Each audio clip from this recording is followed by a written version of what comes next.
ঐকমত্য কমিশন যদি রেফারির ভূমিকা পালন করে থাকেন, তাইলে উনি কেন খেলা শেষ হয়ে যাওয়ার পর, সিদ্ধান্ত হয়ে যাওয়ার পর এরপরে আপনি আপনার সিদ্ধান্ত আবার পাল্টালেন? অন্য তিনটার ব্যাপারে একমত, একটার ব্যাপারে আপত্তি আছে, জামাতে ইসলামীর কিংবা এনসিপির।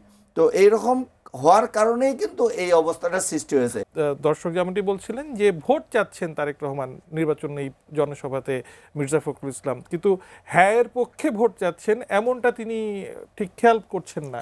না, আপনারও কি একই পর্যবেক্ষণ? না না না আমি একটু বলতে চাই যে দেখেন এখানে ঝামেলাটা কোথা থেকে সৃষ্টি হয়েছে এবং কারা সৃষ্টি করলেন, এই প্রশ্নটা কিন্তু আমি বারবারই উত্থাপন করছি। আপনার সংসদ দীর্ঘ আলোচনা, 1 বছর থেকে আপনারা এই নিয়ে আলোচনা করলেন, আলোচনা করার পর সবাই এগ্রিড হলেন। সংসদ ভবনে বিশাল উৎসবমুখর পরিবেশে আমাদের মাননীয় প্রধান উপদেষ্টা বললেন যে আজকের দিনটা ঐতিহাসিক হয়ে থাকবে, সবাই মিলে এখানে স্বাক্ষর করলেন এবং এনসিপি বলল যে আমরা এটার সাথে এগ্রিড, তবে আমরা বাস্তবায়ন প্রক্রিয়ার জন্য অপেক্ষা করছি, আমরা যে কোনো মুহূর্তে স্বাক্ষর করব। তো তাইলে সেটা করে, কিন্তু এই সব কিছু আপনারা এগ্রিড হলেন। তো এগ্রিড হওয়ার পর আপনি যখন এই আদেশ জারি করলেন, এই আদেশ জারির ক্ষেত্রে দেখা গেল আপনি এগ্রিড পয়েন্টের বাইরে চলে গেলেন। আপত্তিগুলো অগ্রাহ্য করা হলো আর কি। আপত্তিগুলো অগ্রাহ্য করা না, আপনি এক জায়গায় যখন একটা এগ্রিমেন্টে পৌঁছেন, এগ্রিমেন্টটা একতরফাভাবে সরকার যদি আপনার এখানে রেফারির ভূমিকা পালন করে থাকে, এই ডক্টর আলী রিয়াজ কিংবা ঐকমত্য কমিশন যদি রেফারির ভূমিকা পালন করে থাকেন, তাইলে উনি কেন খেলা শেষ হয়ে যাওয়ার পর, সিদ্ধান্ত হয়ে যাওয়ার পর এরপরে আপনি আপনার সিদ্ধান্ত আবার পাল্টালেন? কিভাবে পাল্টালেন? কারো কোনো মতামত না নিয়ে এককভাবে। তো যদি আপনি এককভাবে সিদ্ধান্ত দিবেন, তাহলে এটা দেওয়ারও পথ ছিল। দেওয়ার পথ কোথায় ছিল?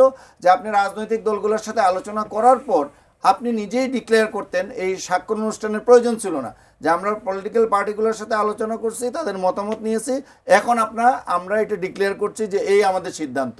এই মাঝখানের এই অনুষ্ঠানটাকে আপনারা স্বাক্ষর অনুষ্ঠানের সাথে আদেশের যে তফাৎ, এই দুইটা জায়গায় যে ব্যতিক্রম, এই কারণেই বিএনপি তখনও এটা নিয়ে আপত্তি তুলেছে এবং বলেছে যে আমরা যতটুকু, সালাউদ্দিন সাহেব যিনি লিড করেছেন ওইখানে বিএনপির পক্ষ থেকে, উনি খুবই স্পষ্টভাবে বলেছেন যে আমরা যতটুকু স্বাক্ষর করেছি এইটুকু আমরা লাইন বাই লাইন পুঙ্খানুপুঙ্খভাবে আমরা বাস্তবায়ন করব, বাকিটুকু আমাদের উপর চাপিয়ে দিয়েছেন। এই কথাটা, এই অভিযোগ সহ, কারণ এরপরে তো তাদের মতামত দেওয়ার কোনো জায়গা নেই, বাকিটুকু কিন্তু সরকার করেছে। আদেশ জারি করেছেন, অধ্যাদেশ জারি করেছেন, গণভোটের অধ্যাদেশ জারি করেছেন, কীভাবে গণভোট হবে প্রত্যেকটাই সরকার ইউনিলেটারিলি করেছে, এখানে কিন্তু কনসেনসাস নেই। আমি এই কথাটা বলতে চাচ্ছি। এবং কোয়েশ্চনটাও এইভাবে করা হয়েছে যে 3টার ব্যাপারে বিএনপি একমত, একটার ব্যাপারে তাদের আপত্তি আছে, অন্য 3টার ব্যাপারে একমত, একটার ব্যাপারে আপত্তি আছে, জামাতে ইসলামীর কিংবা এনসিপির।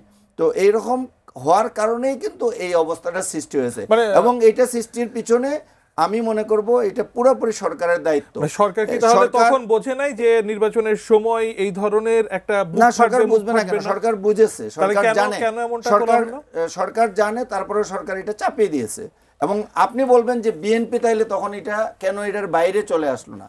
আমার ধারণা, এবং আমি এই বক্তব্যটা তাদের কাছ থেকে শোনার চেষ্টা করেছি বিভিন্ন সময়, তারা এইটা যেটা বলেছে যে আমরা নির্বাচনের পরিবেশ বিঘ্নিত হয়, তারা প্রায়োরিটি দিয়েছে নির্বাচনটা যাতে হয়, এই কারণে তারা এর বাইরে আসেনি। তো অবশ্যই এখানে জামাতে ইসলামের যে দায়িত্ব যেটা ছিল যে আপনার উচ্চকক্ষে পিআর, এটার ব্যাপারেও কিন্তু বিএনপির খুব জোরালো কোনো আপত্তি দেখিনি আমরা। বাট বিএনপি যেখানে নোট অফ দিয়েছে, মানে শুধু এই একটা পয়েন্ট ছাড়া, আমার ধারণা যে এই একটা পয়েন্ট গণভোটে দিয়ে যে উচ্চকক্ষে পিআর হবে কিনা, বাকি 2-3টা পয়েন্ট যেখানে মূলত আপনার দফাগুলোর সাথে বিএনপি এক, কিন্তু এটা বাস্তবায়ন প্রক্রিয়ার কোনো একটা পর্যায়ে তাদের আপত্তি ছিল, কিন্তু সেইগুলো তাদের উপর চাপিয়ে দেয়। কমিটি গঠনের প্রক্রিয়ার মধ্যে, যেমন আপনি নির্বাচন কমিশনের যে কমিটি গঠন করবেন কিংবা তত্ত্বাবধায়ক সরকার যেভাবে ফরমেশন করবেন, তার 10 নম্বর স্টেজে এসে বিএনপি আপত্তি করেছিল, সেগুলো কিছুটা চাপিয়ে দেওয়া হয়েছে। এই কারণে আমার মনে হয় যে এই কারণে বিএনপি বলছে আমরা হাবুটের পক্ষে আছি, কিন্তু এটা নিয়ে উৎসাহটা তাদের কমে গেছে।